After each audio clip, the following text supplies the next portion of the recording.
So the source material we're digging into today presents a pretty startling connection. It links a religious policy from the 16th century in colonial Goa to a police arrest happening right now in the 21st century. Let's break down exactly what's being claimed here. All right, so we're actually not going to start in the past. We're starting with a modern-day arrest in Goa. According to our source, this one event brings a debate that's centuries old right into our present moment. So, picture this. We're in Goa right now.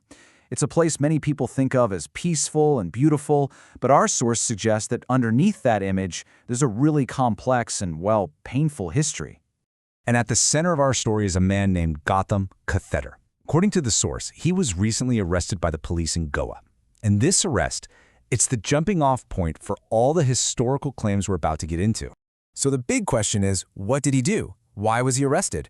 The source material claims it was for one simple reason, for talking about a very specific and very controversial piece of history. To understand that, we've got to understand the history he was supposedly talking about. Yeah, to really get what's going on here, we have to hit the rewind button. A long rewind. The source argues that the real story behind this arrest isn't recent at all. It started almost 500 years ago, back when Goa was a Portuguese colony. At the heart of this historical account is a letter. A piece of correspondence between two incredibly powerful people that allegedly kicked off a huge policy of religious change.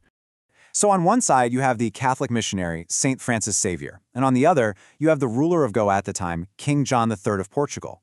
The source presents their communication as the spark that lit the fuse for everything that happened next. And this right here, this is the core claim from the source material. It alleges that St. Francis Xavier wrote to the king with this one incredibly clear instruction. Just a simple sentence, but wow, the implications were massive. And you have to understand, according to the source, this wasn't just a friendly suggestion. It was a mandate, a series of commands that came with some very serious consequences for anyone who didn't follow them. This source really doubles down on how severe this order was. It claims this wasn't an optional mission. Any colonial governor who dragged their feet or failed to enforce these conversions was to be, and I quote, severely punished. It was an absolute, non-negotiable policy. Now, the source material claims this policy had a specific target, the Brahmins, who are the priestly class in Hinduism, and the source uses some really harsh negative language to describe their religious idols, allegedly calling them very black, dirty, and ugly. And there's this really intense psychological layer to the plan, according to the source. It claims the goal wasn't just to convert people. It was to have the newly converted Hindus, even kids, be the ones to physically destroy the sacred things they had just been taught to love. So this wasn't just an idea on paper. The source claims this mandate led to real physical and destructive consequences for the people, the culture, and the religious sites in Goa. It really boils down to three major outcomes alleged by the source. First, the widespread destruction of Hindu temples. Second, the smashing of their idols. And third, the forced conversion of thousands of local Hindus to Christianity.